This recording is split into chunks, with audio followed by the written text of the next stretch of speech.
Hello, Archie Dunlop here with Talking Astrology with Archie on Wednesday, September the 18th, 2024.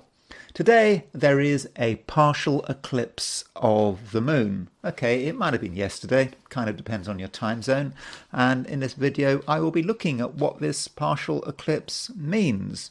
How we might experience it, how a couple of famous people might experience it, and also what parts of the world might be most vulnerable to its influence. But before I look at this partial eclipse, I want to consider the astrology and the I Ching for today, which is September the 18th, 2024. Okay, so before I go into what's happening today, I just wanted to remind you that if you enjoy this video, I'd be really grateful if you were to like it. And if you're not subscribed and you enjoy this video, I'd be over the moon if you were to subscribe. So, it just helps the channel. Okay, so let's look at what is going on. So I've got a picture of a full moon there. Full moon is pretty bright at the moment, isn't it? Unless there are a lot of clouds. And, that is a reminder that all partial eclipses of the moon are full moons, but not all full moons are partial eclipses. There is a good lineup here. The sun and the moon are opposite each other from the Earth's perspective, and so everything is quite well lined up, but not exactly lined up. If they were completely lined up, it would be a total eclipse of the moon, and it is not. Okay, so let's see what's going on. Now, here is the chart set for noon on September the 18th, 2024, and you can see that today, set for New York at noon, September the 18th, we have the moon at 4 degrees Aries. So the moon is moving from Pisces to Aries, and that is a big change. I mean, Pisces, the last sign, a water sign, tends to be quite emotional, tends to be quite fluid and perhaps a little bit indecisive, and then moon blasts into Aries, a very different energy, sort of more dynamic and assertive, more fiery, and more sure of itself, having a clear sense of what it wants to do. But that's what happens after the moon has gone into Aries. But of course, before the moon went into Aries, it was in Pisces, and of course that's where we had the total eclipse. So the total eclipse would have been was it 25, 26 Pisces when the moon was moon was at 25, 26 Pisces, and that gives us an idea that we're seeing something. We're seeing the truth of the matter. And now that the full moon is past exact, we can see the truth in all its glory. I mean, hopefully we can see the truth in all its glory.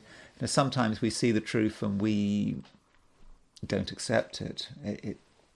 It doesn't gel with our view of the world, and so we just pretend it doesn't happen. And sometimes with a full moon, particularly perhaps a partial eclipse, there might be a tendency to sort of close our eyes and just ignore what it means. But I'll be talking about what the partial eclipse means in further detail, later in the video. So we've got the moon moving into Aries, and so that's that is important. And the moon actually starts to move towards a conjunction of the North Node, and so moon on the North Node is kind of indicating where we're supposed to be going. The North Node is the future. Where our destiny is. The South Node, by contrast, represents the past and the things holding us back. But also what comes easiest. That's why I often say that the South Node is the line of least resistance.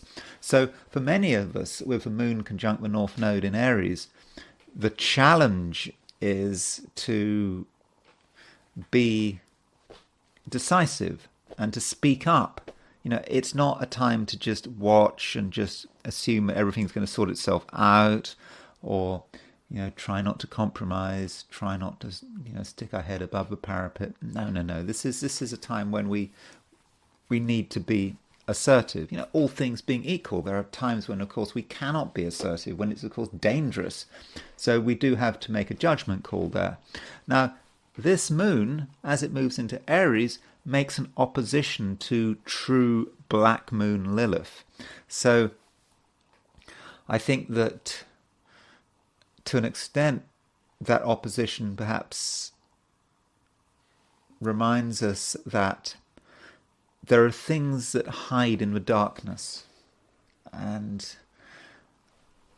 at some level we might want them to stay where they are. We understand that they are there, and we don't really want to confront them.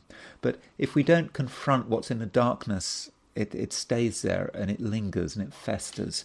And so perhaps with this with this moon in Aries opposition true black moon Lilith, there is a challenge here to challenge what is wrong, to challenge perhaps even what is evil, and to see that it is there is some kind of conflict. I mean, one doesn't want to be too dramatic about it, sort of not calling it the final conflict or anything like that, but there is a sense in which we've got to bring things out into the light, and it is a challenge. I'm not saying it's going to be easy, but I think it is the right thing to do.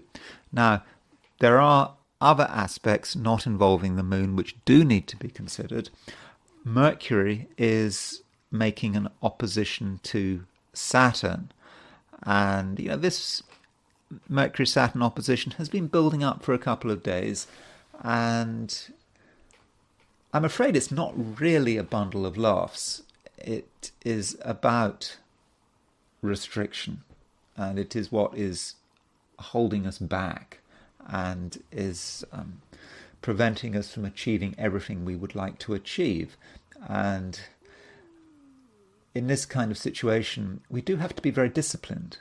We understand the world isn't perfect, and we don't want to fall into the trap of just feeling miserable and depressed about it. But on the other hand, we don't want to ignore the fact that the world is not perfect. We don't want to just sort of pretend as if nothing has happened. In fact, something has happened. It feels like that. And so we have to be very constructive and we have to be very realistic, but we just need to understand the boundary between being realistic and being pessimistic, and the boundary between pessimistic and being depressed. We need to just keep it real. And I think if we keep it real, then we can actually deal with this Mercury opposition Saturn, and it can allow us to focus on the things that matter. And at the same time as this, we have got Mercury sesquiquadrate Pluto. So Mercury is, where's Mercury gone? Mercury is at 1548 Virgo. There's Pluto at 29, it's Capricorn. So at noon, Mercury has just gone past that sesquiquadrate to Pluto. So Mercury is hit by Saturn and Pluto, and Saturn and Pluto themselves have just made a semi-square. So Mercury hitting Saturn, Mercury hitting Pluto, we can get really deeply into things with Mercury aspecting Pluto, and we may ask too many questions. We may be overwhelmed by what could go wrong, how difficult things are. On the other hand, if we are constructive and we really apply ourselves to the issue at hand, then I do think that slowly we can make progress. Okay, so as far as other parts of the world is concerned, that is a picture in New York. So the picture in Sydney at noon, Sydney, Australia, at noon, it is different. At noon in Sydney, Australia, the moon is not in Aries. The moon is very much in Pisces. So if you're in Australia or New Zealand or East Asia, it's a moon in Pisces day. It's not really a moon in Aries day. The full moon is very much with you because the moon is full at pretty close to noon. I mean, at least Sydney time. So with the moon opposition Pisces, I think you're going to really feel that partial eclipse more in Sydney, in Sydney, Australia, New Zealand, that part of the world, than in, say, Europe and America.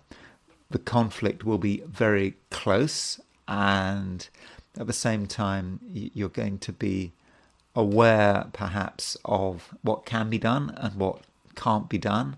And I think it's going to, be very important to be realistic and perhaps not to over-dramatize things. But yeah, if you are in Australia or New Zealand, or perhaps the Philippines or Japan or Kamchatka, then you have to perhaps face reality in quite a stark way. And, it's nice to be flexible and to try to concentrate on something else, but there is something you do need to focus on. And, there's really no room for sloppy thinking. But it's the truth. There's nothing wrong with the truth. The truth can, of course, be very liberating. Okay, so let's now look at the heliocentric picture for everyone, regardless of your location.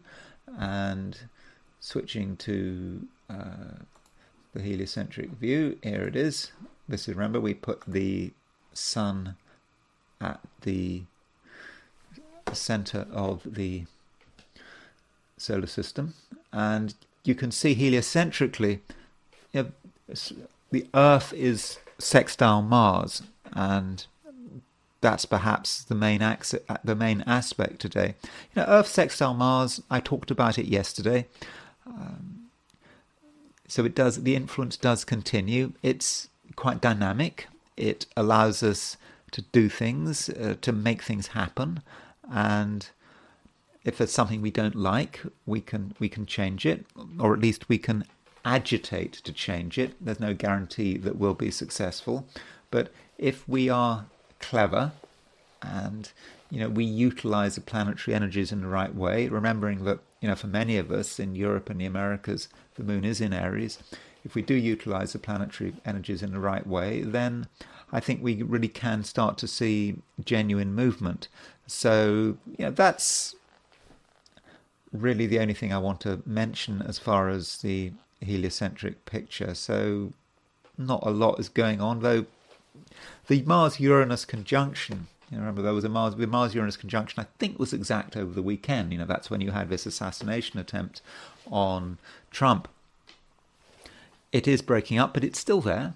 So Mars-Uranus, we can still expect fireworks. We can still be aware that we do live in a dramatic world where where things can happen. And I know the world is always dramatic, but I think with Mars conjunct Uranus, it's perhaps a little more dramatic than usual. So fairly simple picture heliocentrically. And now I want to do the forecast for the 12 signs for today, which is Wednesday, September the 18th, 2024. Okay, so these are my forecasts for the 12 signs, and I will start with Aries. Aries, the moon is moving into your sign. Okay, if you're in Australia or New Zealand, it might not move into your sign until tomorrow, but it will happen sooner or later. So the moon moving into Aries does represent a big change. I think recently, Aries, you have perhaps felt that you weren't firing on all cylinders. You just didn't feel that you were in the mood, and perhaps you didn't feel that you had the opportunity. And so you might have felt it was best to do maybe nothing at all. But things are changing, and with the moon moving into Aries, it is a time for action, and that there are things that you should be doing, and that is because we have the moon moving towards a conjunction of a north node. So with the moon moving to a conjunction of a north node, there are things that you may not want to do. You might take the view that you can leave them perhaps until later, but I don't think that is a realistic approach. I mean, some things actually have to be done now, and if you miss your chance, you might miss the opportunity.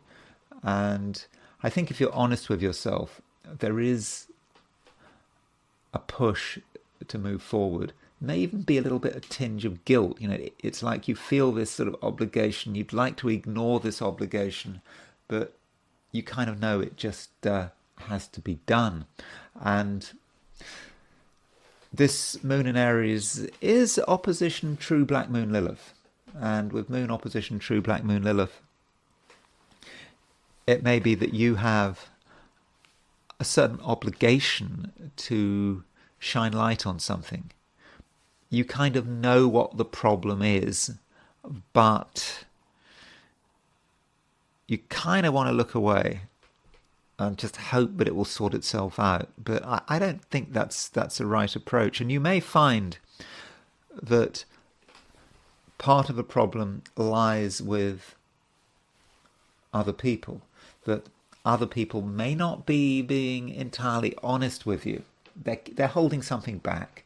You can feel that they're holding something back. Yet at the same time, you don't really want a conflict. You perhaps just want to be comfortable. But it's not a good time to just be comfortable for the sake of it. I don't think that would be useful. And I don't think on a moral level it would be right either. So Aries, if you feel that something needs to be confronted, then I do think that is something that you really have to do. And you shouldn't doubt yourself. You do have the capacity to stir things up. You may not in the first instance have a great deal of support, but you're an Aries. I think you're used to working without much support. At least to begin with, you're supposed to be a pioneer, aren't you? I think that's actually one of the key words for Aries. When you start learning astrology, you learn a few key words, and I think that I seem to remember pioneer is one of them. So you can be a pioneer. You can be the first one on the scene, and others will join you at a later stage. And yeah, it's lonely being the first one on the scene, but it's a loneliness that has got moral backing, and yeah, in the end, the world will follow suit. So it's okay, and if you're the first one there, that's just a sign that you are simply ahead of the crowd, and at some stage, the crowd will join you. And at the same time, Aries, do not underestimate your powers of persuasion. You are very persuasive. It's not just moon in Aries. You can say what's on your mind. It's also that you have the capacity to deliver your message in the right way, in a way that people will understand, and you can press the right buttons, and you can also, I think, be gently manipulative. You're not emotionally unaware of what's happening. I mean, after all, Mars, your ruler, is in Cancer, water sign, so you do have a certain sense of what motivates people and what people are thinking and what people are feeling. And yeah, your words and your persuasiveness can really accomplish quite a lot. So yes, you should be prepared to be alone, the first person on the scene, but it's not necessarily the case, because I think through your persuasiveness you can gather people around you and you can get support for your ideas. Taurus, you have a certain sense that you want to be free. You do feel that certain things have been holding you back recently, and I think at some level you want to liberate yourself from them. And if that's the way it is, then I do think that you can be successful. So if anything is holding you back, then now is a time to throw it off. And I think that over the course of a day, you may feel a certain sense of relief that something is finally done with. And once you're done with something, then you can start to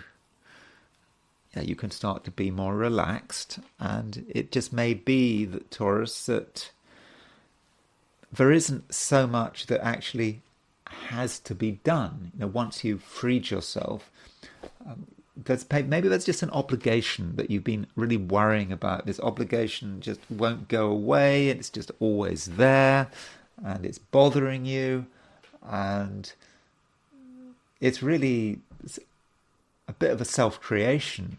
And once you say to yourself, no, I do not want to be involved with it anymore, then really it will just disappear. It means you just have to say something. And perhaps in the past you haven't said anything, and you've allowed this obligation to continue to sort of grind you down, and then suddenly, if you so wish, it can just be gone. And I think that would be really nice. Now, it's possible that there is an ongoing process of understanding about what is holding you back, if anything is holding you back. I absolutely do not want to create a problem if no problem exists. But if you have, for example, serious thoughts about who you are, what you can do, your creativity, for example, you might just see that some people are not appreciative. They don't understand what you're doing.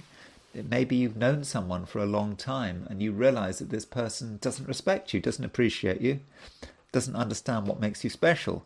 And you perhaps can see how this person has been holding you back.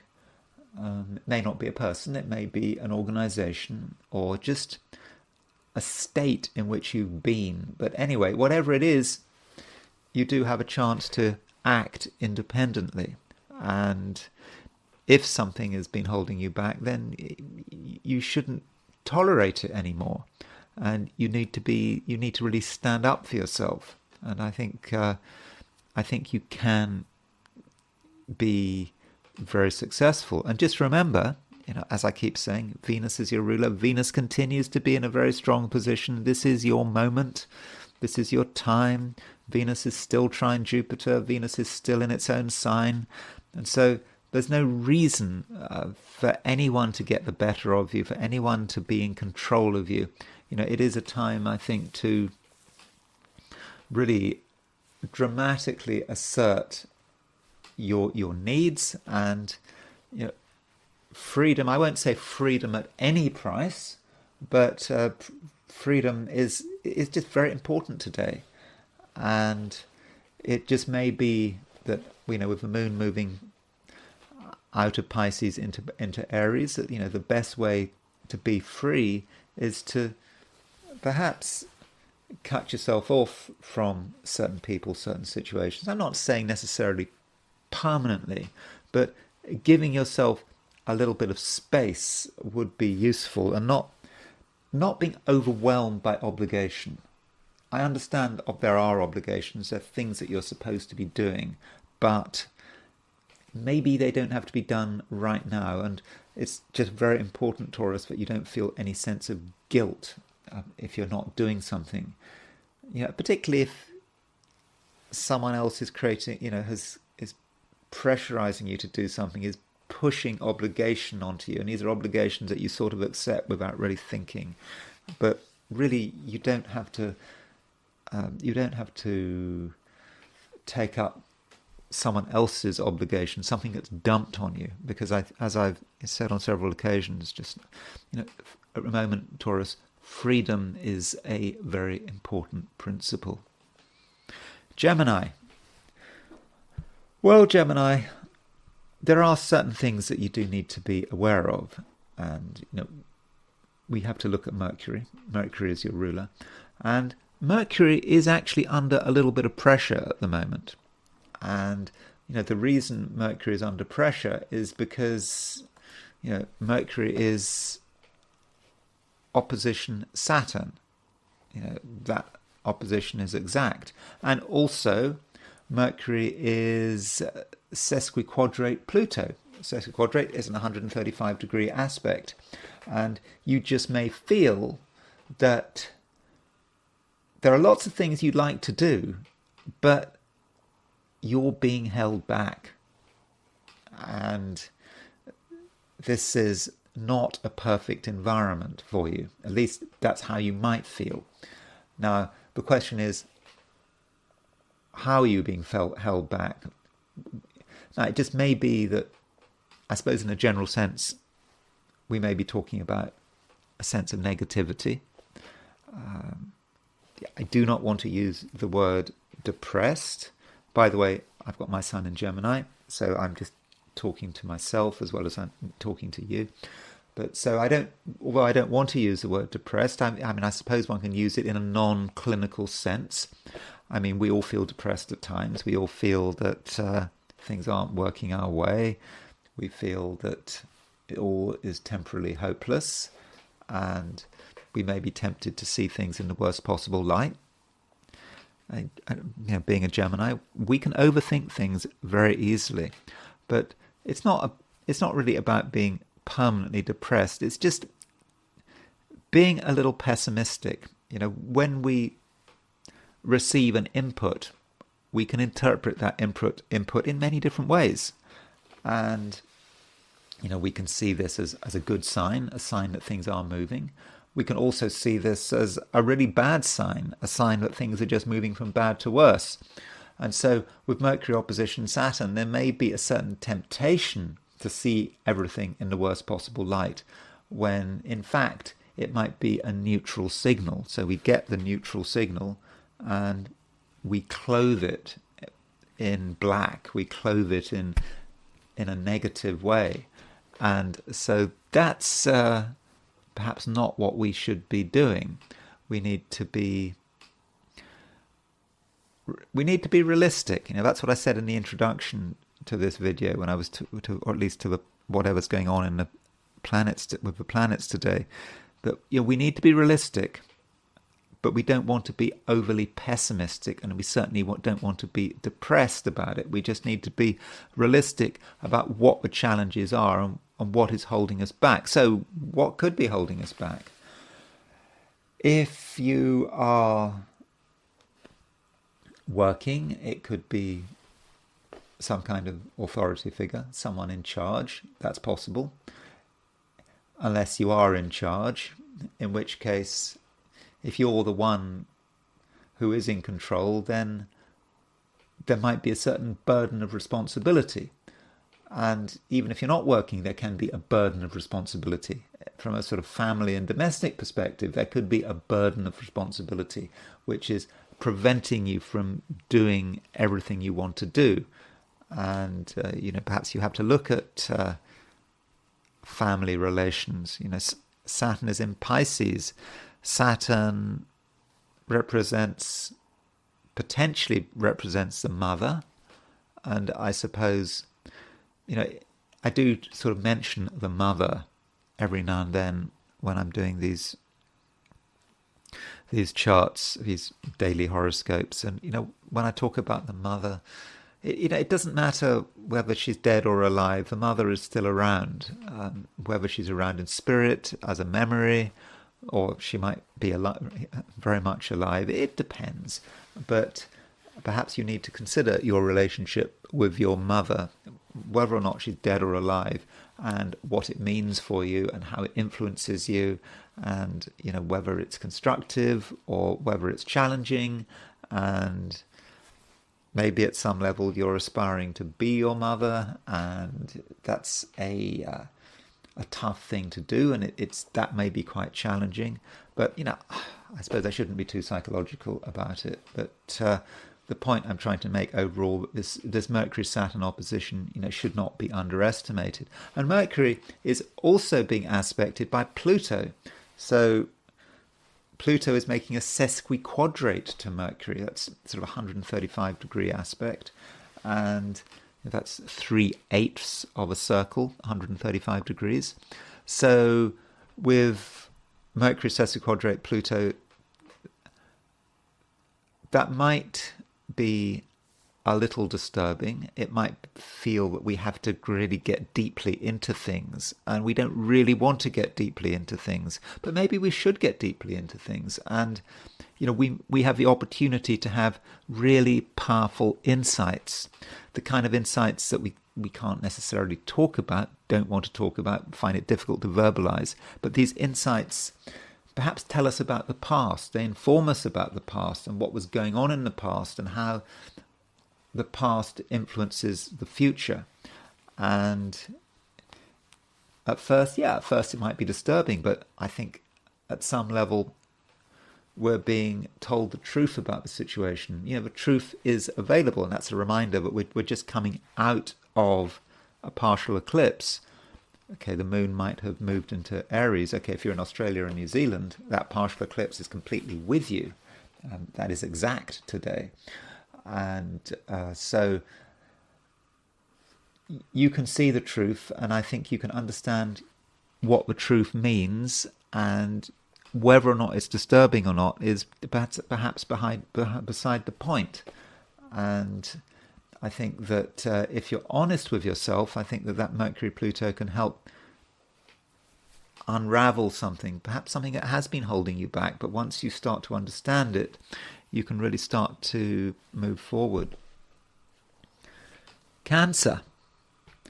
The moon is moving through Aries. If you are in Europe, Africa, or America, so if you're in the UK, for example, the moon moves into Aries at 10:24. If you're in the Americas, it will have moved into Aries really very early in the morning. Probably by the time you wake up, the moon will be in Aries. Okay, if you're in Australia or New Zealand, the moon will not be moving through Aries. It will be moving through Pisces, and there may be a somewhat different experience there. So as far as moon moving in Aries from a Cancerian perspective, this is a time of action. It's a time when you perhaps move from reflection to initiative. I mean, ideally, initiative requires a bit of reflection before anything happens. You reflect on the way things are going, and then you're ready to take the initiative. And you shouldn't be afraid of taking the initiative. It's not a time to be shy. Okay, you might be shy, you might be hesitant, but I do think that there is a certain obligation to make things happen, to tell people how you feel and what you want as well, and give people an idea about the way you think society should be organized. And there is a conjunction between the moon as it moves into Aries and the North Node. And so that moon North Node conjunction is perhaps going to propel you forward, is going to encourage you to kind of seize your destiny here. I mean, there's definitely something you have to do, and it's might have to be done in the open. People might have to listen to you, and you might have to make suggestions. You might even have to tell people what to do, and that is fine. It's nothing to be concerned about. So if you are active in the world, then I think you can be fairly sure that you're actually doing the right thing. Now, if you are in Australia or New Zealand or East Asia, then things are a little bit different because the moon is moving through Pisces today. In fact, there is a full moon. The partial eclipse is at noon, and Cancerians do feel the lunar cycle. I mean, even if you're in the Americas, you can still feel the impact of the full moon. It's still very much with you, and with the moon conjuncting the North Node, that almost completes the eclipse experience, because full moons that are eclipses always happen close to the North Node or the South Node. So always happen close to the North Node, South Node axis. But yeah, if you're in Australia, that partial eclipse is very close to you, and I think that you'll be able to see things in the way they are, and also you may have to question some of your beliefs. You do have beliefs, they are important to you, but not all of your beliefs are 100% correct. There needs to be some adjustment. And okay, you might be in a state of denial, you might not want to accept the need for change, but I think if you're honest with yourself, you will realize that things can't go on as they have been going on before, that a change of attitude can bring perhaps a change of fortune. And what I'm saying is for Australia, because Australia and New Zealand, because if you're in the Americas and Europe, the eclipse has sort of moved on a bit, but still, I think the message is still the same for you. Regardless of where you are in the world, Cancer, it's a time when you do need to have a look at your beliefs, your fundamental beliefs, perhaps things that you are very precious about, and just be open to the possibility that you don't understand the full picture, that you haven't got the full picture. And the full moon is showing you the full picture. Yeah, you might try to reject it and say, no, you don't want to have anything to do with that. But, you need to move on. Progress is important, and sometimes it's our ideas and our philosophies can be the very things that are holding us back. Leo,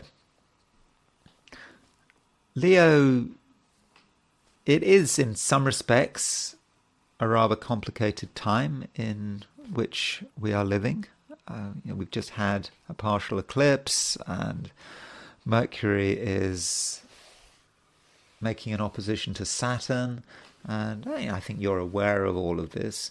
But in terms of your own attitude, Leo, I think that you can actually be very constructive. You can, explain to people the way things are, and at the same time, you can also explain that things may not be so bad. You do actually have a certain optimism to you, and I think as the day progresses, this optimism does actually become stronger, and it's very important to demonstrate this optimism, because at the moment we've got Mercury opposition Saturn, and because of this Mercury opposition Saturn, a lot of people are going to be feeling quite negative. They're going to think that things maybe are moving from bad to worse. Not you. I don't think you yourself are negative. You talk about sunny Leo. Yeah, you can be a sunny Leo, and there's nothing wrong with being sunny. Okay, you don't want to be complacent. Things could always be better, and you don't just want to be happy just for the sake of it. But I think that there is room for seeing possibilities and explaining to people possibilities, and perhaps you also have to ask why people might be feeling a little bit negative. And perhaps one of the reasons people might be feeling a bit negative is because they feel maybe alone. There may be a sense of loneliness today. Again, it's not your loneliness, it's maybe other people's loneliness. And when you look around you, you perhaps can see individuals completely isolated in their own bubble, leading their own lives, disconnected from what's going on. And perhaps your job is to reconnect. And I think that through the things you say, and perhaps the things you suggest, Leo, I do think that you have a chance to really bring people together.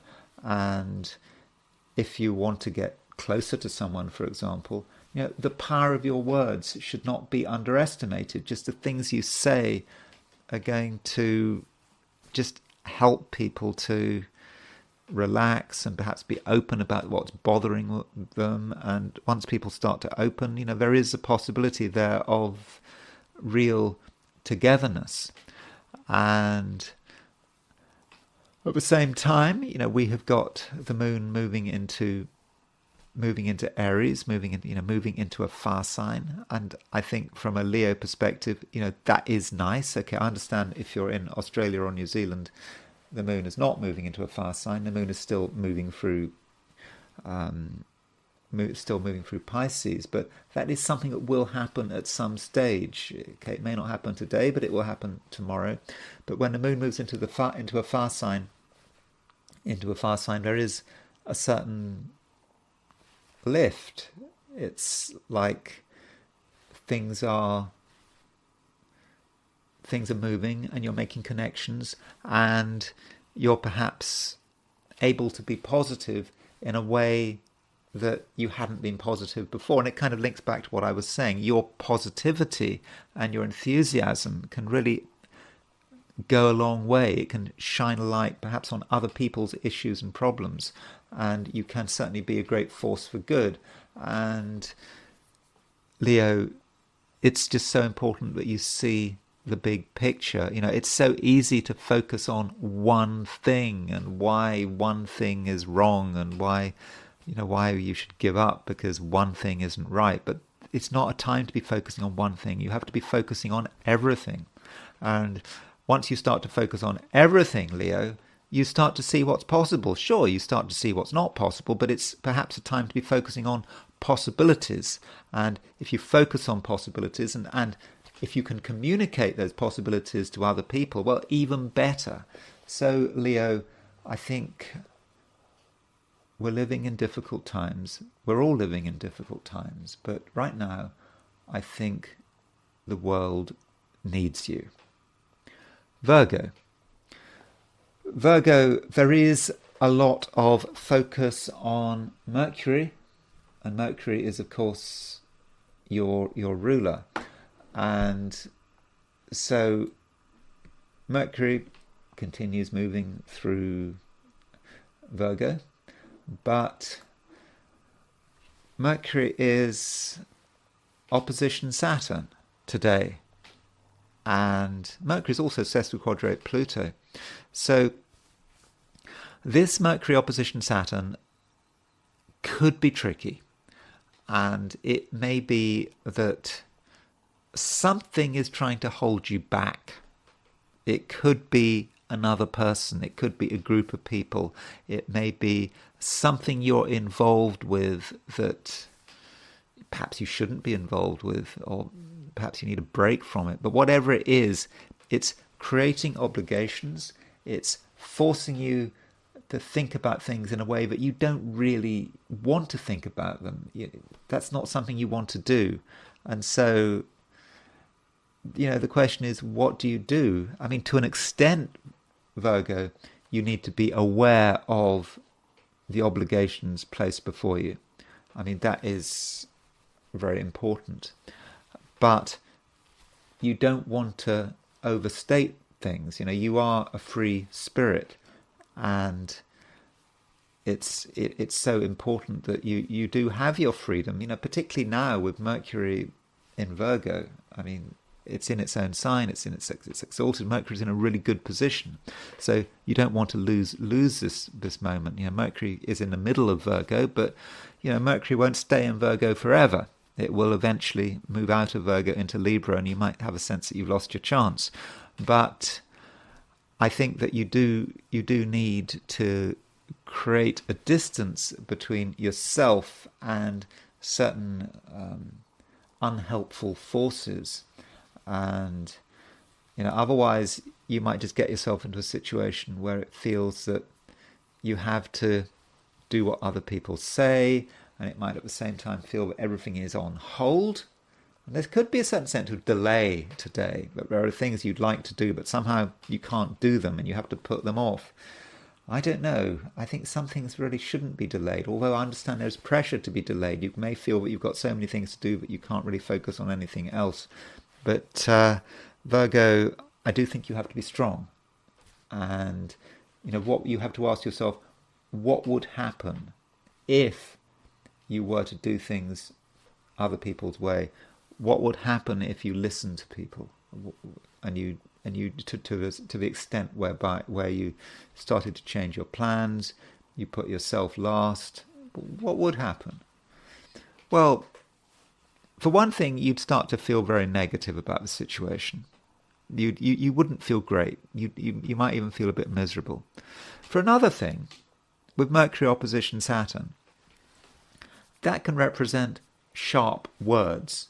You might say things out of frustration, annoyance, aggravation, which could be really, really cutting, could be offensive. You might actually be plain rude. Now, you don't want to be plain rude. You don't want to be offensive. You don't want to hurt people's feelings. So you shouldn't put yourself in a position where you're going to do this. And if you are in a situation where you're held back, then your unconscious mind is going to start to take control, and your unconscious mind will just say stuff that may be mortifying. Because, Virgos can be sharp, and Virgos can be very rude, and they can just get down to the basics of things. They can state something very obvious, and that's not something you want to do. So the happier and more in control you are, Virgo, then I think the nicer person you'll be. So perhaps, Virgo, it's in everyone's interests for you to be a free spirit. Libra. Libra, the issue of freedom could actually be quite important to you at the moment. You may feel that you want to be yourself, that you don't want to be beholden to another person. And I think that approach is absolutely reasonable. I understand, Libra, that you sometimes can want to be nice. You don't want to upset things. You don't want to get in the way of other people's expectations. If other people have expectations, perhaps you want to fit into with these expectations.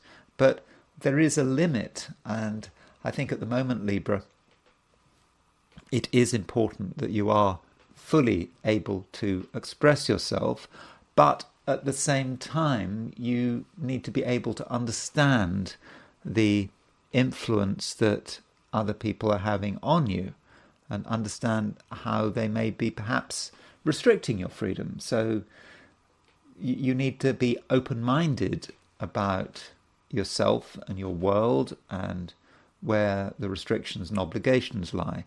And it's not just the fact that the moon is moving into Aries. It's not just the fact that the moon is moving to Aries. It's also the fact that the moon is moving towards a conjunction with the North Node, and that does create a rather complicated situation. So with the moon moving towards a conjunction of the North Node in Aries, so there is a sense in which you have got to accept the social dimension.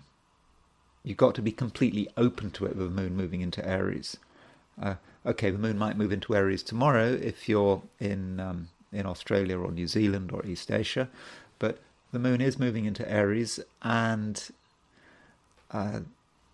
tomorrow, I think very late this evening, actually, not tomorrow, but if you're in Australia, New Zealand, the moon in Aries experience is going to be more about tomorrow. But with with the moon in Aries, whenever it happens, there is a sense in which you have to be accepting of the limitations around you and what people's influence is. But it's also, the moon is conjunct the North Node, and the North Node is in Aries, so it's telling you that the way you should be going is firstly to be with people, to understand people, but also to be able to be in control of relationships as they unfold. So I suppose the right approach today is to be an individual, but to be an individual who is very connected. And I think if you can be a connected individual who's always expressing your needs, and you're always expressing your creativity, and you're not controlled by anyone, and everything is perhaps done on an equal level, perhaps that's a real key, because Libra is the balance. Everything must be in balance, and if everything is in balance, then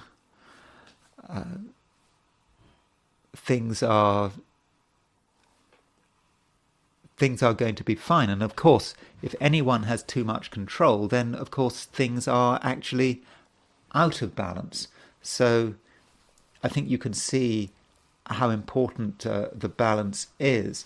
Now, the moon, as it moves into Aries, it does make an aspect with true black moon Lilith. So true black moon Lilith has been sort of alternating between sort of Virgo and Libra, and black moon Lilith is about things that are hidden, and things perhaps that you are holding on to and you don't want to reveal. And with the moon opposition true black moon Lilith, there's perhaps a challenge here. The challenge might be to explain what's on your mind. Maybe you have dark thoughts, thoughts that really are very negative, and you're keeping them to yourself, and it's just holding you back. And maybe you're getting the wrong impression because you're not discussing what's on your mind. And maybe with the moon opposition true black moon Lilith, there is a challenge here, and somehow you have to tell people how you feel. Now, as a Libra, you don't like things to be complicated. You like things to be above board. You try to avoid things that are messy. And maybe there are a few messy things, perhaps, which are going through your mind, which have to be talked through. I mean, obviously you've got to consider the situation and consider who you're talking to. But, sometimes, if you bring things out into the open, they start losing their power, and you're able to really get them in perspective. But I don't want to really dwell too much on these negative things, because, I really must stress that Venus, your ruler, is in a good position. It's in Libra, it's in its own sign, it's in mutual reception with Saturn by exaltation. It's still trine Jupiter. And so, Libra, I do think you should have a very strong sense of yourself today. And there is a possibility also, Libra, that you may discover something that makes you very relieved. You just breathe a sigh of relief. So what can allow you to discover things? It may be you have to ask a question, find something out that you almost didn't want to know the answer to it, because you're afraid of getting the answer. And maybe when you get the answer, you're just going to feel a whole lot better. And also, talking about that moon opposition true black moon Lilith, when you perhaps reveal something,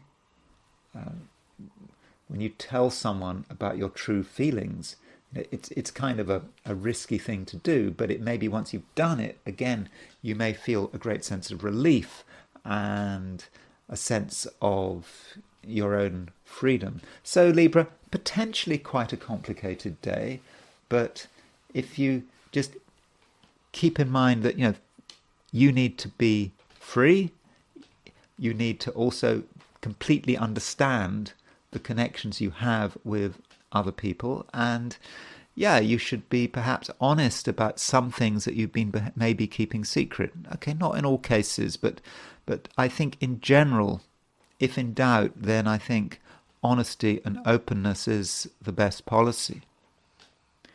Scorpio, you are quite intense today, I think, and I actually mean that in quite a fortunate sense.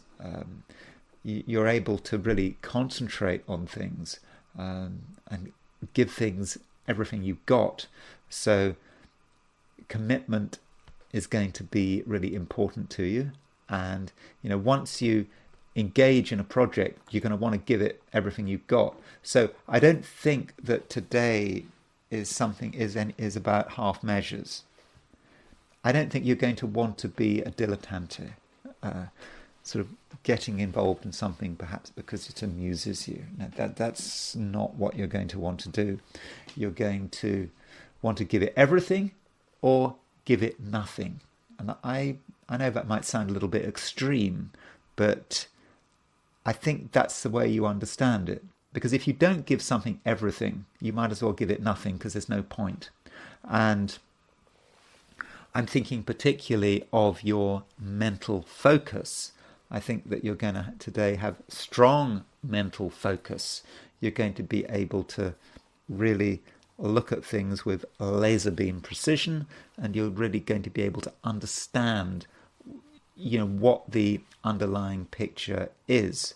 And you just will not be satisfied with surface details. You're just going to want to peel back whatever's on the surface and get really deep down into things.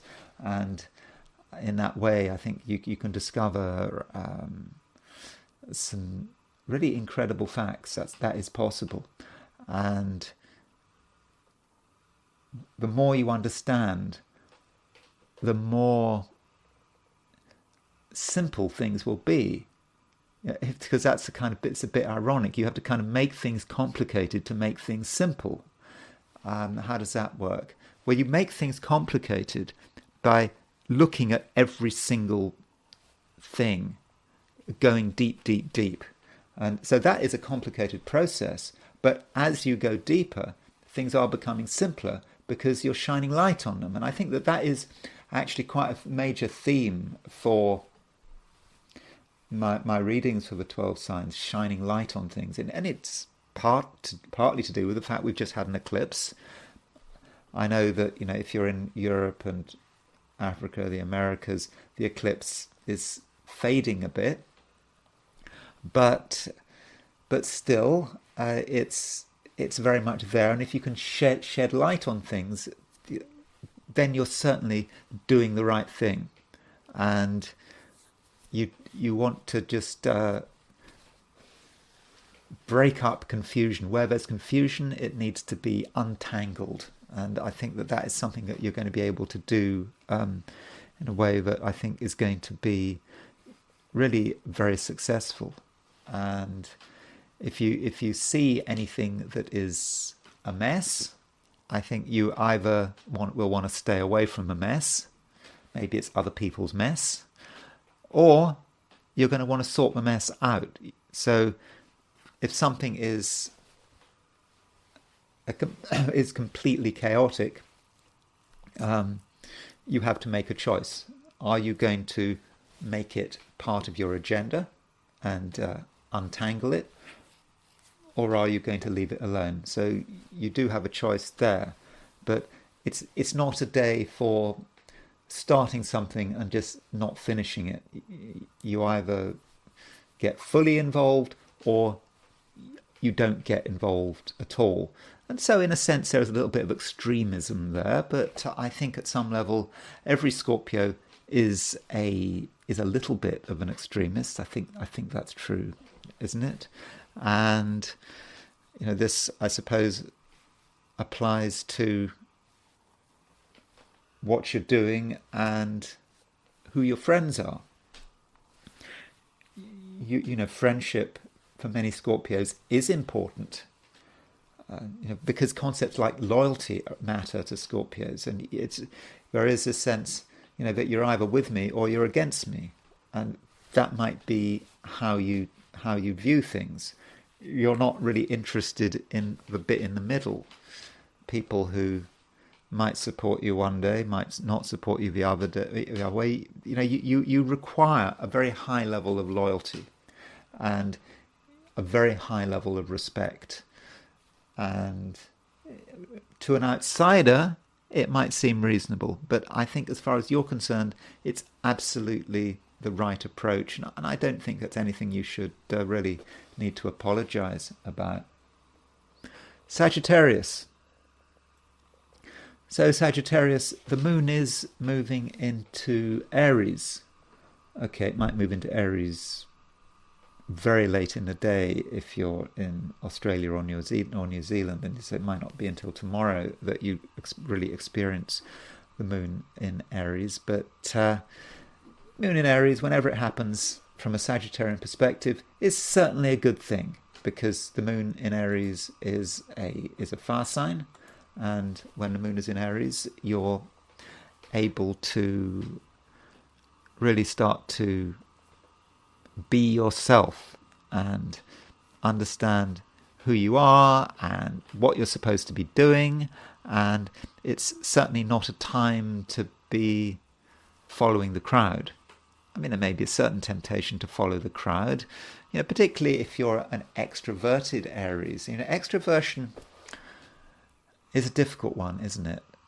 Because, extroverts do like to be part of something.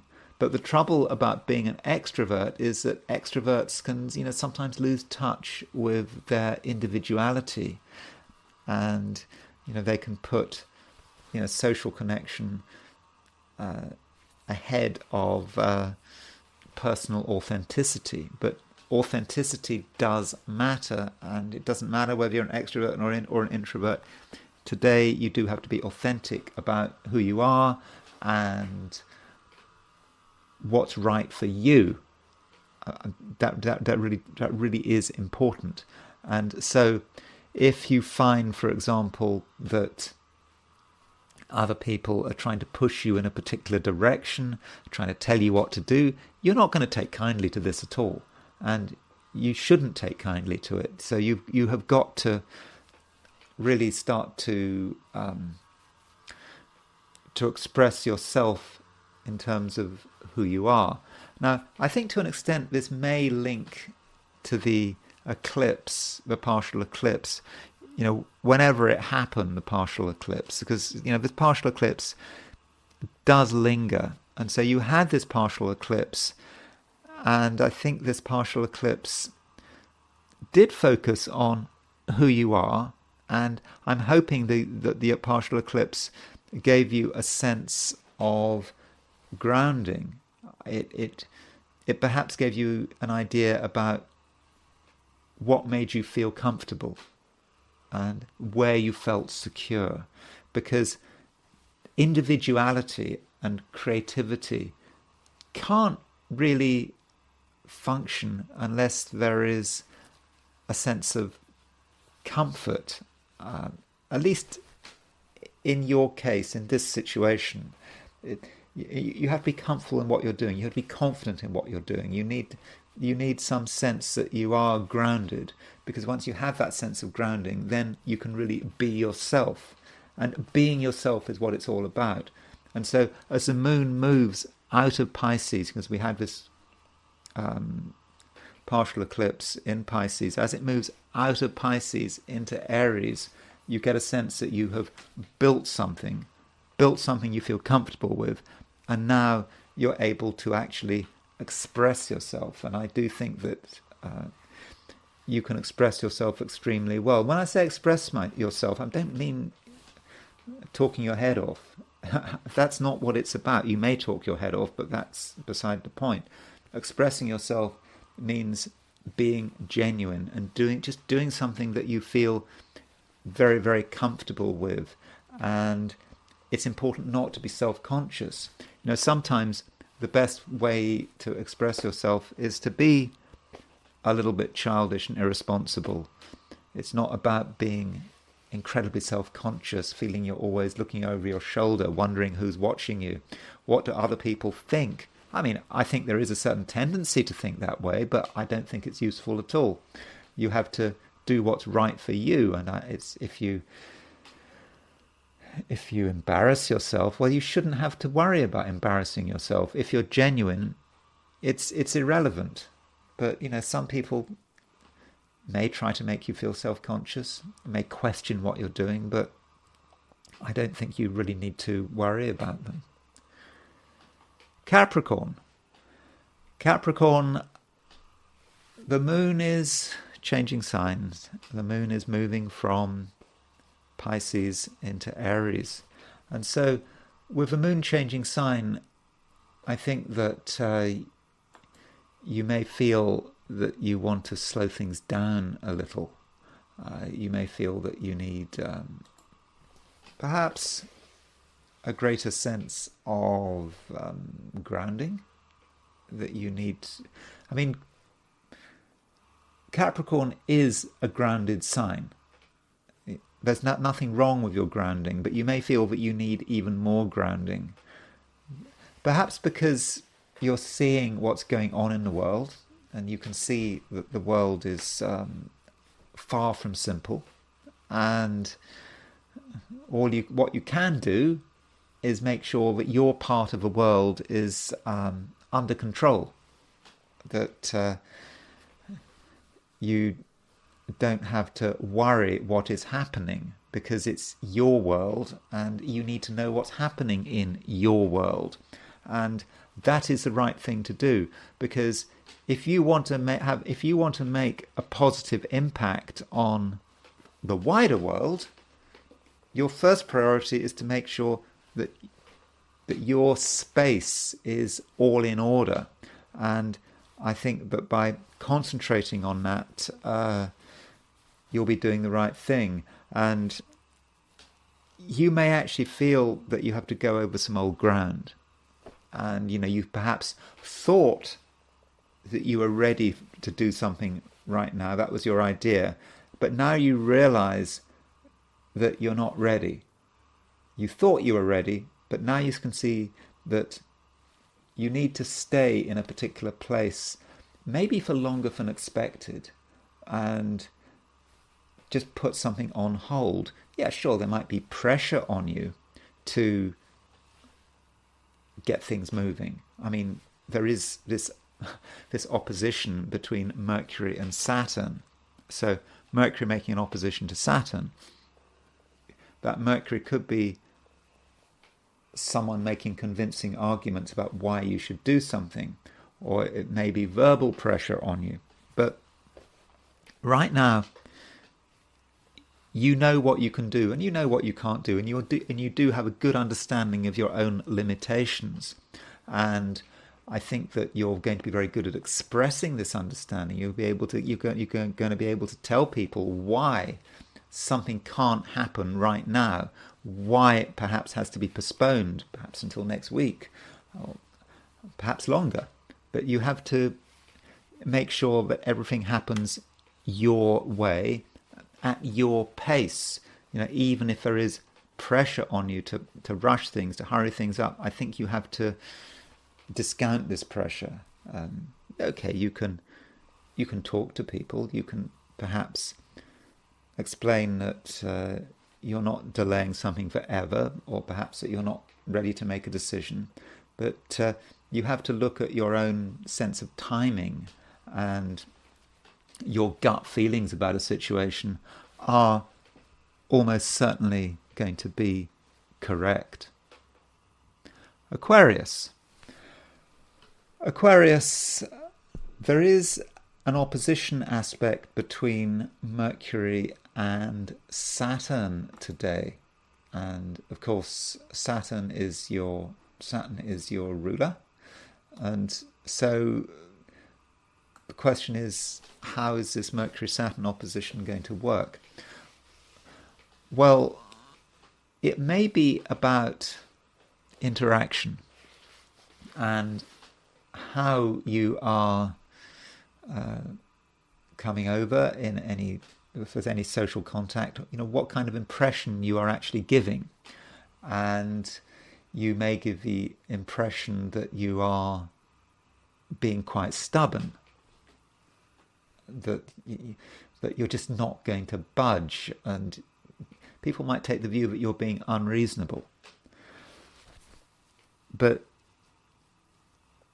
I think you do need to hold your ground. Even if you're, being bombarded with clever arguments, clever ideas, they're just not going to feel right. They're going to almost feel right, but not quite right. And so if anyone tries to persuade you to do something today, then I don't think they're going to be very successful. And yeah, you can listen to what they're saying, but I don't think that it will have much of an impact. And I know you might appear stubborn, but I suppose you actually are stubborn in your own way because you are an Aquarius, but you just don't feel that it's the right time to be listening to people, and you probably want to do things your way. Though I think to an extent you can give as good as you get.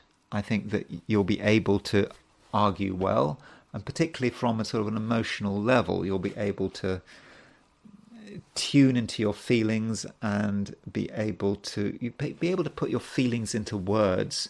And when you put your feelings into words, that I think is going to be very convincing. But do be a little bit careful about your choice of words, because Mercury is making an opposition to Saturn, and Mercury-Saturn opposition, they can have many manifestations, but one manifestation of Mercury-Saturn opposition can be actually harsh words, because Mercury is the word planet. Saturn can be a bit harsh. You put them together, harsh words. And so you might say things which might be upsetting. They might not seem upsetting to you because you're being perhaps honest. Aquarians like to be honest. They like to say it as it is. You say it as it is, but somehow that just doesn't create the right impression. So, don't use harsh words or even bad language unless it's necessary. It may be necessary. I don't know. So you do have to really consider the situation. And also, Aquarius, you shouldn't be happy with what you know. You know a lot, but you don't know everything. I don't think that you know enough to put into practice huge plans. You might have huge plans, big ideas, which are heavy on concepts, but I don't think you know enough yet. I think that there's still information you need to gather. And if you feel that you really want to know something, there's something you really, really want to know, and you almost can't relax until you know it, then go find the information. Because, Aquarius, I do think the information is available if you push it, if you ask enough questions, if you make enough phone calls. That key piece of information that you want to know about, if you're assertive, I think you can get hold of it. And once you get hold of it, it may just be just one more piece in the jigsaw puzzle. And I know that in the end you're trying to create some big scheme and try to understand the full picture, and that extra piece of information could make a big difference. Pisces. So Pisces, we've just had a partial eclipse, and this partial eclipse, I talked about it yesterday, and I suppose I should talk a little bit more about it today. I think that this partial eclipse, we had we had the moon in Pisces, and we had the sun in Virgo.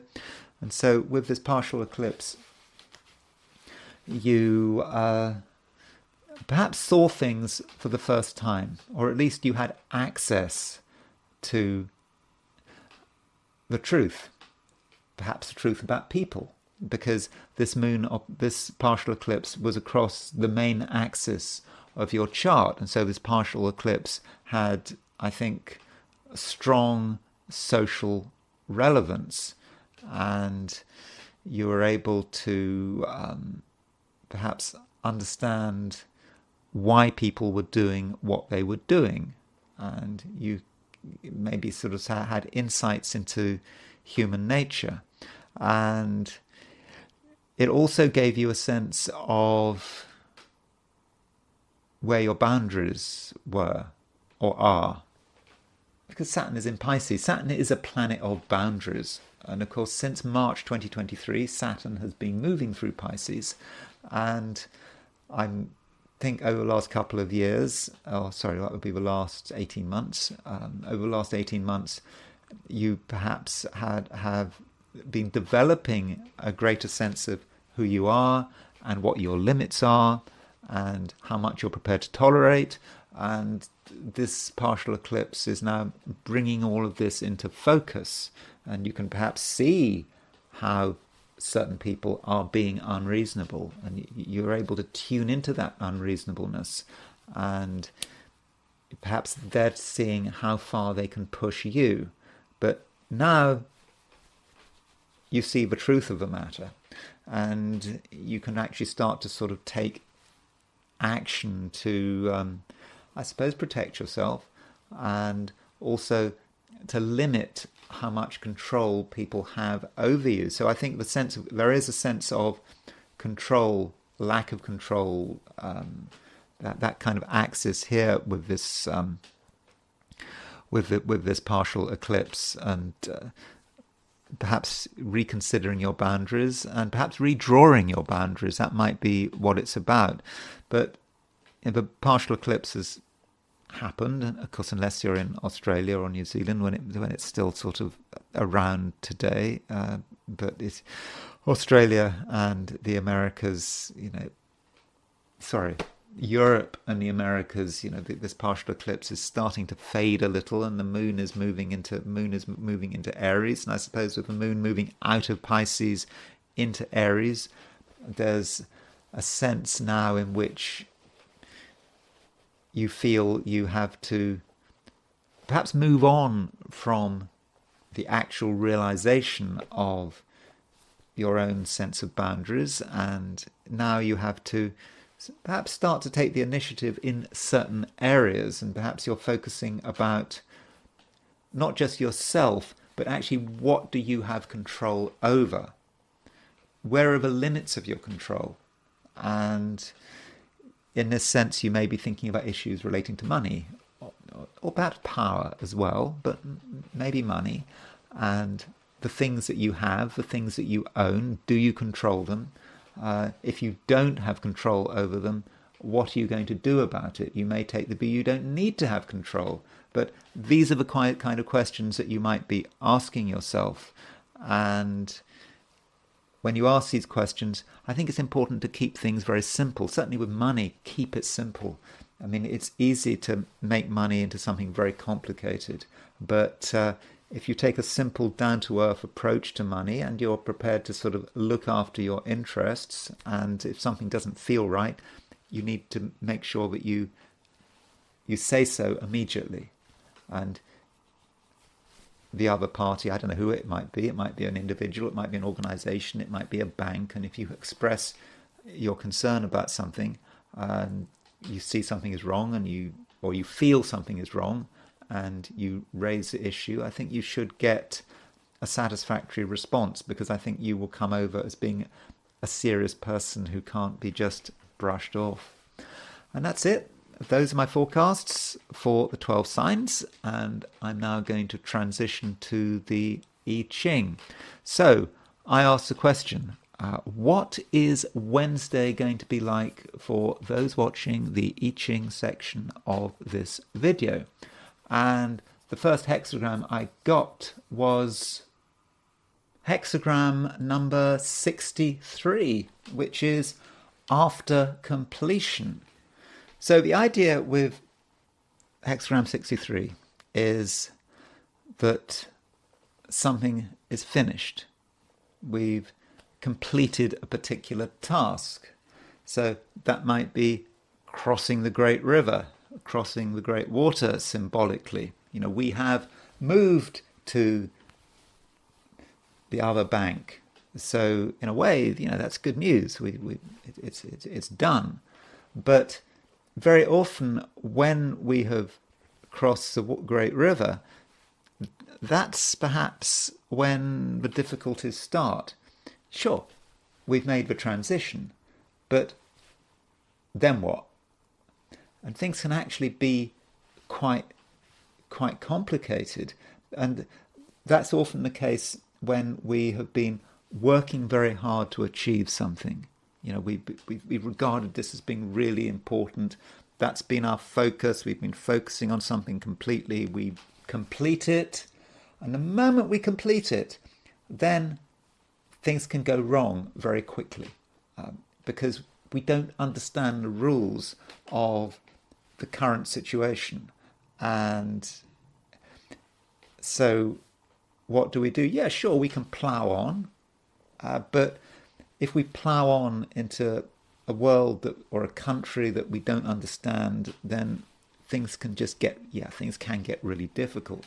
So with this hexagram, we have two moving lines. The bottom line moves and the fourth from the bottom moves. And so with the bottom line moving, the advice here is to put on the brakes. So if we're dealing with a situation that we don't understand, then we should just stop. Because if we just carry on, things could get really difficult. And we need to understand that.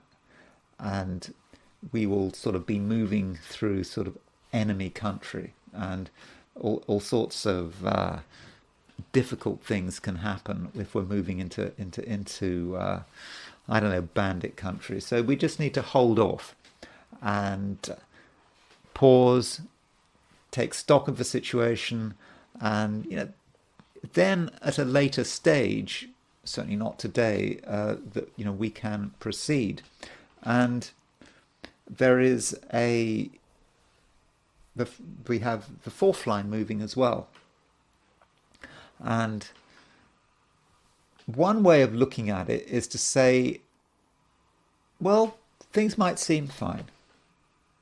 We've made the transition. It's okay. We might be actually quite pleased with ourselves that we've made the transition. The world is great. There may even be a little bit of complacency, but we see something. We see something just very small, something that we might almost forget about. It's kind of incidental, but we see it and we know what it means. We may be in denial about what it means, but we kind of know what it means. And this may actually link with the fact that we have this partial eclipse. You know, I don't know whether it's yesterday or today, but we have this partial eclipse, and the partial eclipse is about the truth. It shines light on things. And so when we see something very small, we know that it's a sign of decline. We know that things aren't going to get any better. We know that sooner or later things will start to disintegrate, and perhaps disintegrate into chaos. Now, I'm not talking about anything to do with our personal life. It's more, I think, about the world in general. It's more about society. I mean, it could relate to what we're doing, what we're involved with, just a sign that things aren't right. And other people will ignore the sign. We might ignore the sign ourselves. But in retrospect, when we look back, we'll say, oh, well, we saw it, but we discounted it. And so I think if we're clever, we are going to take that into account. We're going to say, well, that was a sign, and now I'm going to maybe take action to protect myself. Yeah, things might be fine now, but they're not going to get any better.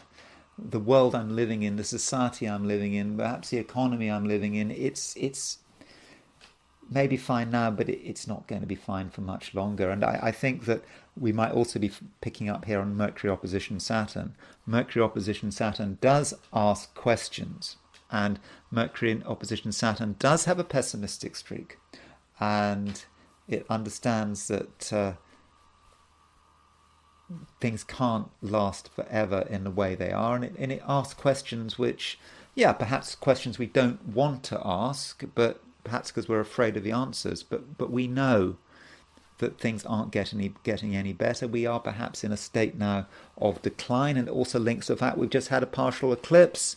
The partial eclipse is the peak, and now the lunar cycle is waning. It's going into decline. So I think that is something we absolutely need to be aware of. Now, because we've got two moving lines, we move into a different hexagram, and that hexagram is hexagram 31, which is influence.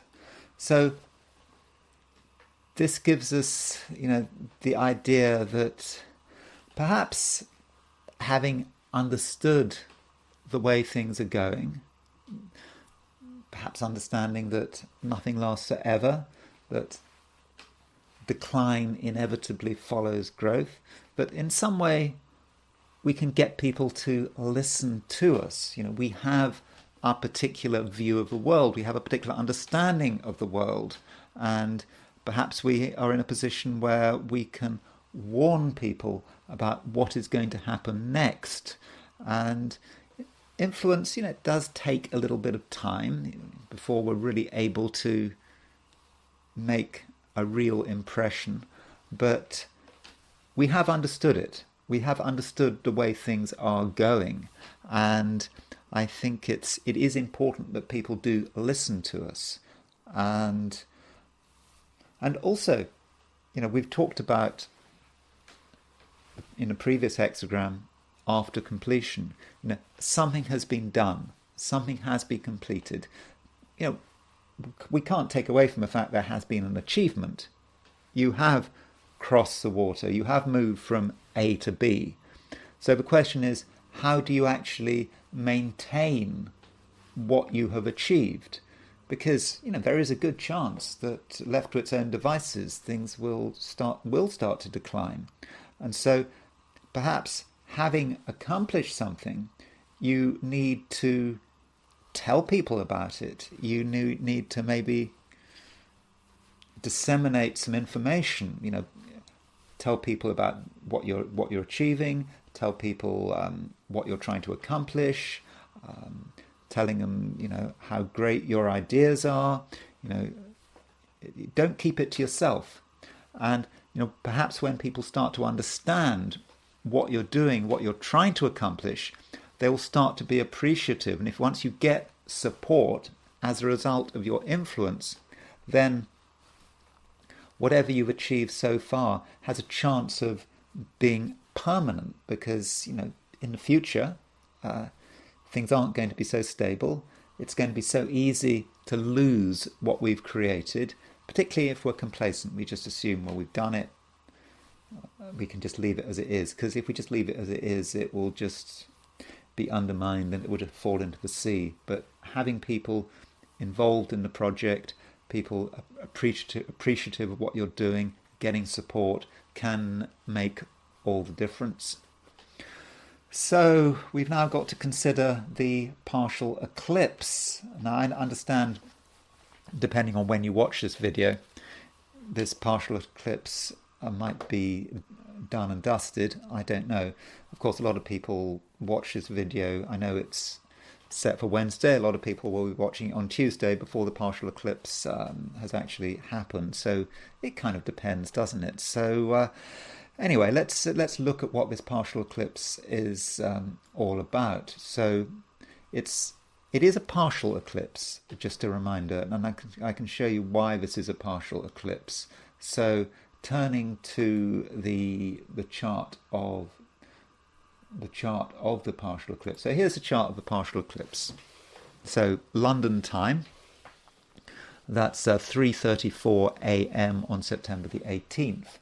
So a partial eclipse is a special kind of full moon, and it's a full moon which is close to the nodal axis. So you can see that there's the sun and the moon at 25:41 Pisces, sun at 25:41 Virgo in opposition, and they're of course close to the north node, north node south node axis. Yeah, it's close to the north south node axis, but it's not exactly there, and that's why it's partial. It's not exact, and so we can get excited about this eclipse, but I'm not convinced that we should see this eclipse as being particularly special. It's just another full moon. I mean, that's, I think, how I see it. Okay, it might be slightly more special because it's very much fairly lined up with the North Node, but that's that's what the eclipse sort of looks like. Okay, I've set it for London, but let's not worry too much about where I've set it for at the moment. And so, what is the basic feature of this eclipse? Well, remember, a partial eclipse, or indeed a full moon, or indeed a new moon, it's like a gateway. It's an interface between us down here on Earth and the wider cosmos. And so where the planets are at the time of the new moon or the full moon or some other astrological event, like, for example, an equinox, it gets imprinted. So we don't just look at the new moon and the full moon. We don't just look at the sun and the moon. We also consider the rest of the chart. So at the time of this full moon, partial eclipse, Mercury is opposition Saturn. So you can see it's pretty close. Mercury is at 1547 Virgo, Saturn is at 1516 Pisces. So because you have got Mercury opposition Saturn, straight away you're thinking, well, this full moon may be quite down to earth, and it may be about serious thinking. It may be about negativity. It may be about pessimism. There is a pessimistic feel to this full moon. It forces people to face reality. Mercury opposition Saturn, that's what Mercury opposition Saturn means. And people will start to realize that things aren't great. And sentiment is so important in the world. It's all about sentiment. I mean, it's become complete sentiment, hasn't it? I mean, the way news gets reported now, that there is this weird sense of magical thinking. I don't know whether you've noticed this, that somehow if you report that everything is well, that everything's going well, somehow you change the situation. So, with the election, I've noticed that there are a lot of websites talking about polling. There are polls that there are websites relating to that are sort of supportive of Democrats. Others support the Republicans. And if you very often you go to a Democrat website talking about polls, it will just talk about how wonderful the polls are for Kamala Harris. There are Republican websites which will you will see that you'll see in one place that Kamala Harris is really ahead, and you'll see in another place that these Republican websites will say it's all disaster for her. But I don't understand the point. I mean, Kamala Harris is either going to win or lose. I mean, trying to mess with the polls and trying to fantasize about what's going to happen with the Electoral College seems to be crazy. What is the point? Or like with Ukraine. Ukraine is a classic of, there are websites which constantly have news about how Russia is about to collapse. I mean, one website that I think it's called Times Online. It's this extraordinary website. Every single day, pretty much every single day, this website has news about how Putin is going to collapse, Putin's defeat, Putin's going to be overthrown, Putin's lost again, and they've been doing this for years. I mean, doing this pretty much for the whole Ukraine war, and you look at what's happening, the reality of the situation, and it's just not true. And I don't know what's going on. I mean, maybe you just want to get hits by talking about something, and you just have a spin. So if you're trying to get Democrats to watch your website, or if you're trying to get Republicans to watch your website, or if you're trying to get people who are supporters of Ukraine you to watch your website, then you have to spin the story. Now, the reason I'm going on this tangent is because I'm talking about Mercury opposition Saturn, and Mercury opposition Saturn is about reality, full moon.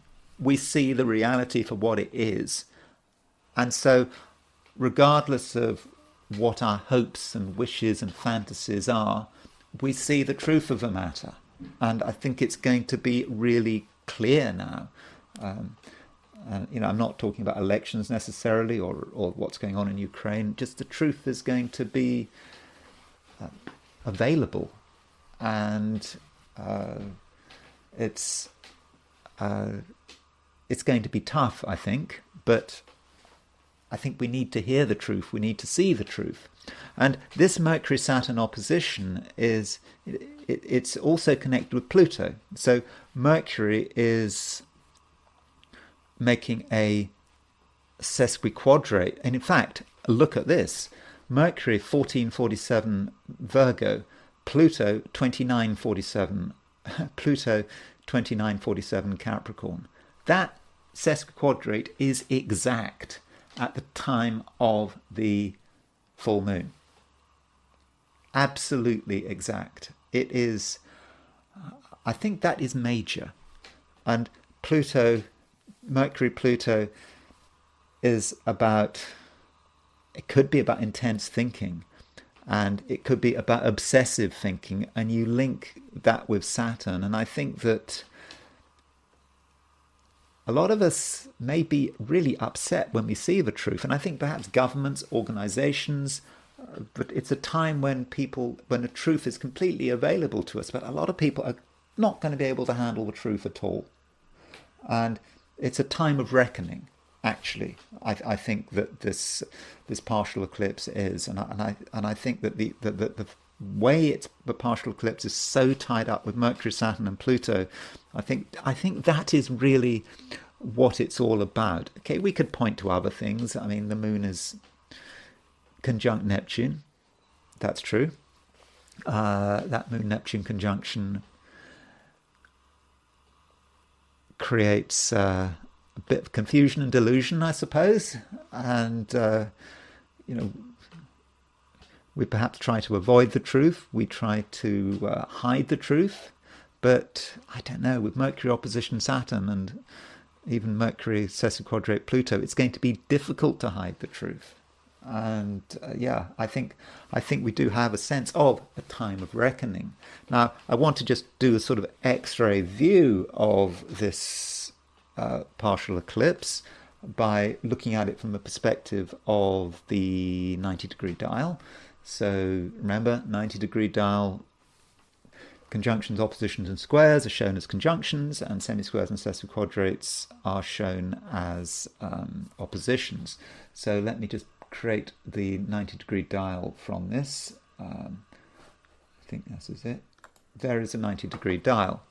And so what I'm going to do is I'm going to put the arrow on there's our full moon. You see, oppositions are shown as conjunctions.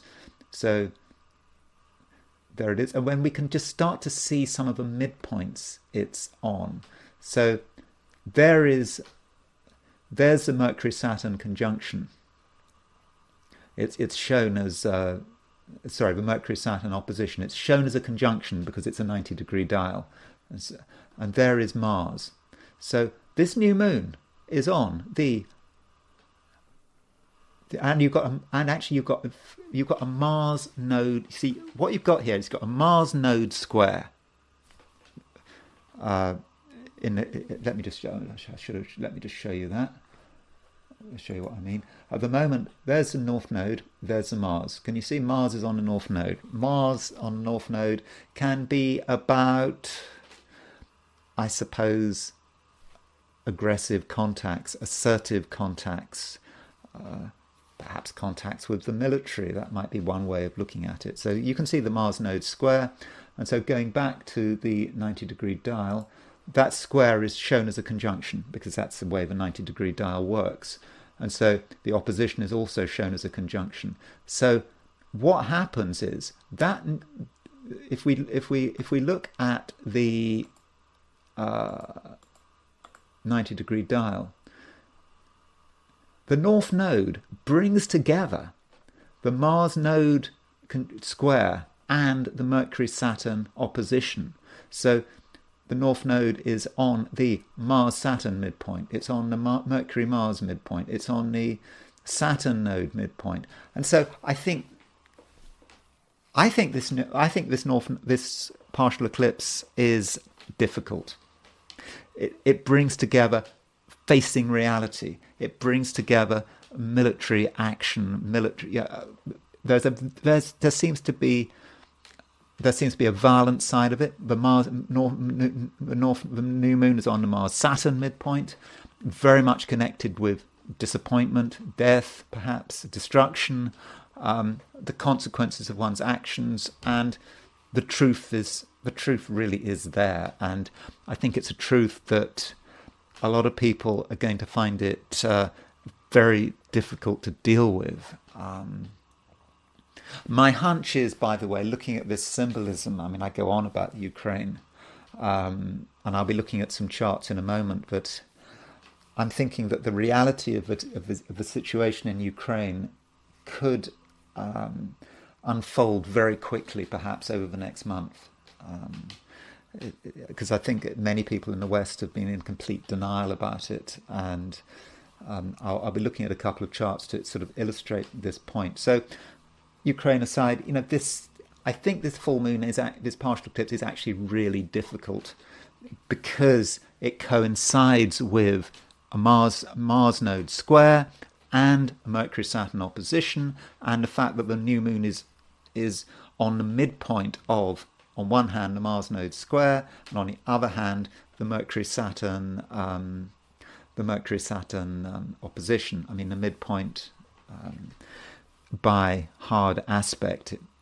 So it's a tough one, isn't it? So it may not be exactly on the midpoint conjunction, but it's going to be a hard aspect to the midpoints.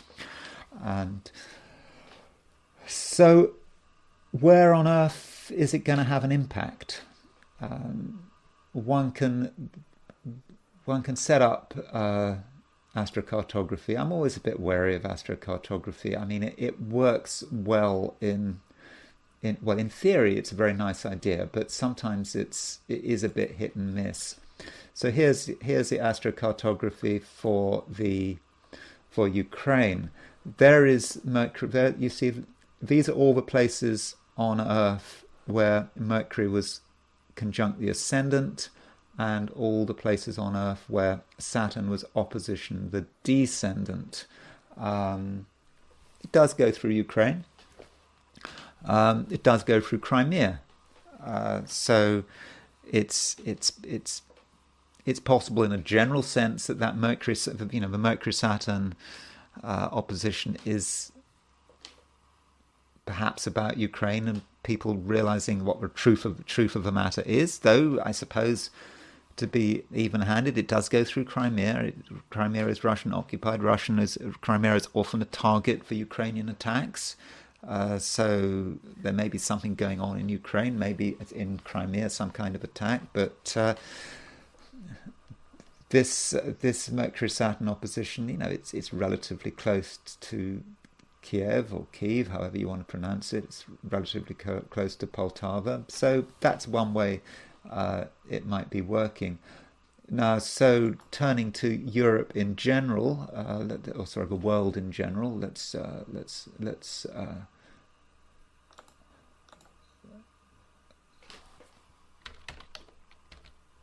I'll do Europe. So,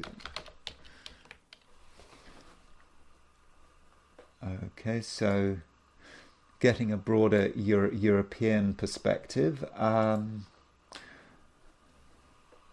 I don't know if you so yeah, you can see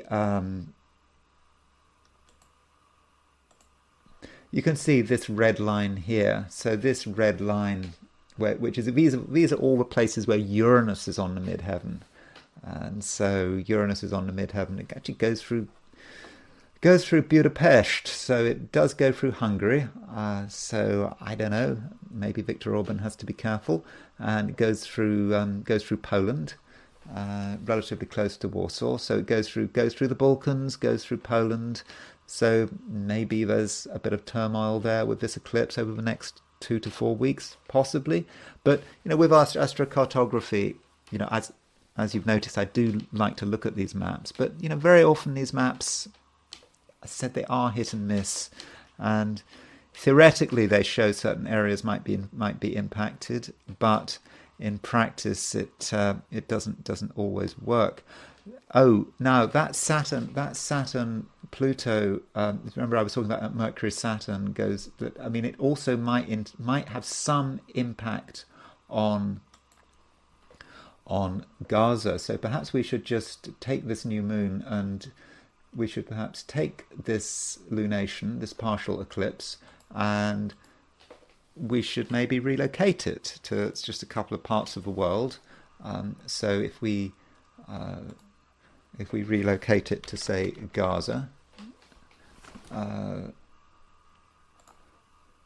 not saying anything will be happening. So Gaza. So if we relocate this partial eclipse to Gaza, we can see that 13 Virgo is on the ascendant, and so the Mercury-Saturn opposition, it's opposition the ascendant, okay, not just through Gaza, but through that whole region, for that whole mini region, through Israel, Lebanon, Gaza, that part of the world, Mercury opposition Saturn. So there's certainly some deep thinking here. I'm not saying it's necessarily about an uptick in violence, but it's more about all sides having to actually deal with a reality here.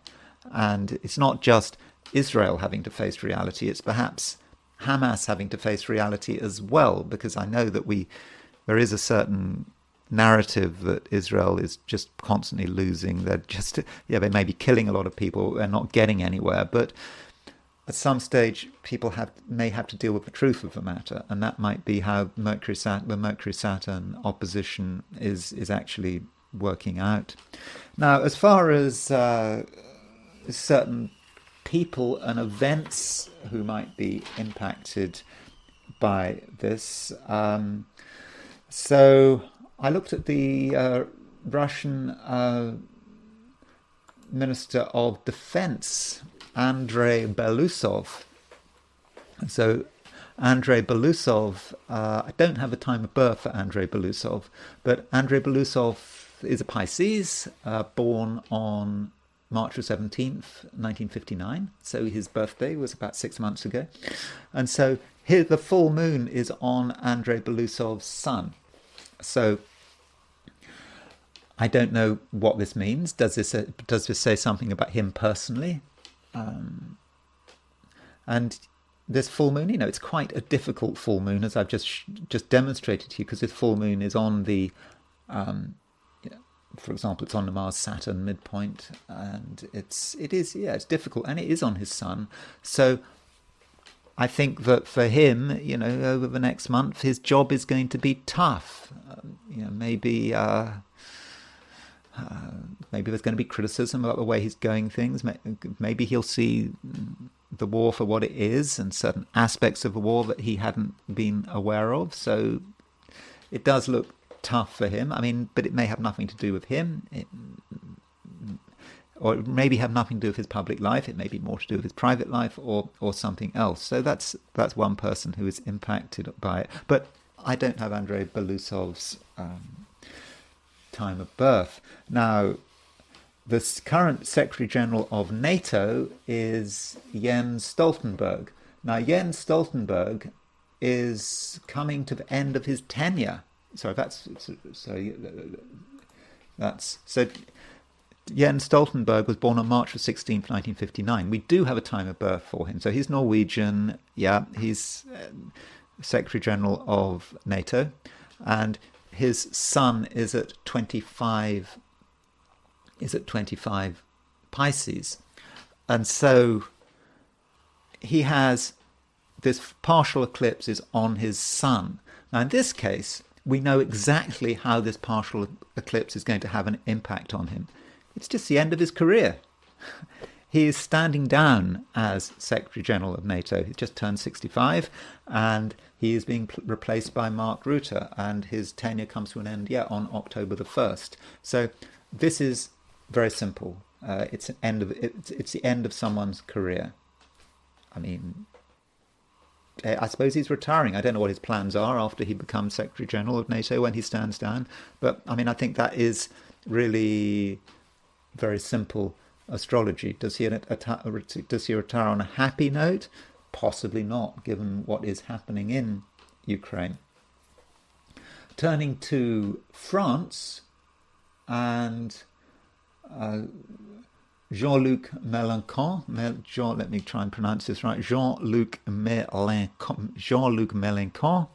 He's the leader of this sort of left-wing alliance. He's not happy with the situation, is he, in terms of French politics, because not at all happy that he's had the wool pulled over his eyes by Macron, and you've got Barnier. Barnier has been now Prime Minister from a centre-right, and Jean-Luc Mélenchon has his moon, because we do have a time birth for here, he has his moon at 25 Pisces. In fact, he's got his moon on his descendant at 25 Pisces.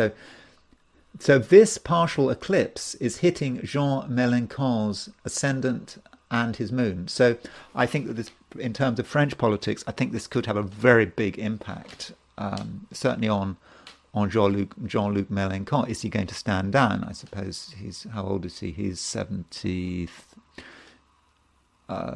He's just turned 73, hasn't he? Or is he going to do something? Does this say something about what the left is going to do? But I think that this partial eclipse, do look at what Jean-Luc Mélenchon is doing over the next couple of weeks. I don't know what is possible. As you know, I don't know very much about French politics, but he's certainly someone to be watched, just because, at the moment, Macron seems to have got his way. He's got Barnier as Prime Minister. He's kind of tricked the left into supporting him when he needs them, to ease out Marine Le Pen, but now he's stabbed them in the back. And how are they going to respond? I think we need to look at what he's going to be doing and what he's going to be suggesting. I don't think that he's going to just take it lying down, having Barnier as Prime Minister. So let's look at France in terms of this partial eclipse. And turning to some events, Trudeau, well, not Trudeau's horoscope, but Trudeau's swearing in. This is the chart for when Justin Trudeau became Prime Minister. I've got it November the 4th, 2015 at 10:40 a.m. And so you will notice that at the time of Justin Trudeau's swearing in as Canadian Prime Minister, we have, what do we have? There was a Venus-Mars conjunction. So you can see that Venus-Mars conjunction very clear there, Venus and Mars in Virgo. And so this full moon is, and also if I've got the time right, this Venus-Mars conjunction is square his ascendant at 27 Sagittarius, the ascendant at 27 Sagittarius. So the partial eclipse hits the Venus-Mars conjunction, and it makes a square to the ascendant. So I think that in terms of Justin Trudeau's administration, I think that this partial eclipse is not going to be good news. I think it is going to be difficult, and Trudeau and perhaps a Canadian country are perhaps just going to see the reality of the situation. So that might be a part of the world to look at Trudeau and his government and what's happening over the next few weeks. And then we have Sweden. I don't know what's going on in Sweden. Just to point out that Sweden has got, I don't think it was born at midday. I don't think we know what time Sweden became an independent country, but it's probably sort of middle of the day roughly. The partial eclipse is on Sweden's moon, and the moon represents the people. So the partial eclipse could stir things up in Sweden, and there may be things that upset people. And they just lost their foreign minister recently. That maybe suggested that something is wrong. We don't know why the foreign minister decided to unexpectedly resign. Could it have been that rocket attack on Poltava, which potentially killed a lot of Swedish instructors? Maybe, but Sweden, the Swedish people don't seem to be too happy with this partial eclipse hitting the moon of the people. The people are restless. And finally, I want to consider, I do want to consider two other charts. First, I want to look at NATO. There are two NATO charts. This is when NATO came together. And this is not the final ratification chart, but it is the first, when there was a broad agreement about the formation of NATO in 1949. But at the time of this agreement, someone said 4:52 p.m. I don't know. Assuming it was 4:52 p.m., then we've got 25 Virgo rising, and we have got Moon-Uranus conjunction at a square that. So you've got partial eclipse right across NATO's ascendant, and this partial eclipse squaring NATO's Moon-Uranus conjunction. So NATO seems to be potentially in a state of crisis, and remembering that on October the 1st, we get a new General Secretary. So things are difficult for NATO, plus the fact that things are going from bad to worse in Ukraine. Whatever the mainstream media tells us, Ukraine is collapsing, and Ukraine's incursion into Kursk is not working out. It's caused a lot of damage in terms of men and equipment have been destroyed, arguably for nothing, and it didn't really achieve its main goals, which was probably to capture the Kursk nuclear power plant. So that doesn't bode well, certainly doesn't bode well for NATO, and perhaps it suggests that something is really bothering NATO with this partial eclipse, potentially over the ascendant, but certainly square the Moon-Uranus conjunction. And finally, I want to look at the horoscope of Ukraine. It declared its independence on August 25th, 1991. And Ukraine has its Mars at 2505 Virgo. In other words, this partial eclipse hits Ukraine's Mars.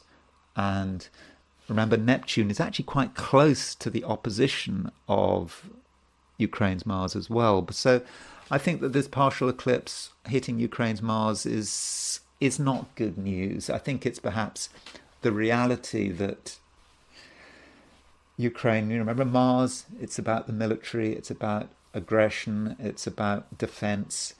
The partial eclipse on Mars is it's probably about the reality that, or the further, I mean, they should have got it by now, but it's more evidence that things just really are falling apart, and perhaps the reality that the military just cannot hold the line. So I do think that this eclipse is going to have an impact on Ukraine, just by looking at some of the other charts, the NATO chart, the Ukraine chart, the concept of that Mercury opposition Saturn and Mars square node, just the reality of the situation. And I think that's going to be something that's we're going to start to see over the next month. Anyway, that's all I'm going to say for today. I hope you enjoyed this video, or at least find it useful. If you did enjoy this video, I'd be very grateful if you were to like it. And if you're not subscribed, I would of course be super grateful if you were to subscribe. And if you want to buy me a coffee, there is a link in the description. So thank you very much for watching, and I will talk to you again tomorrow.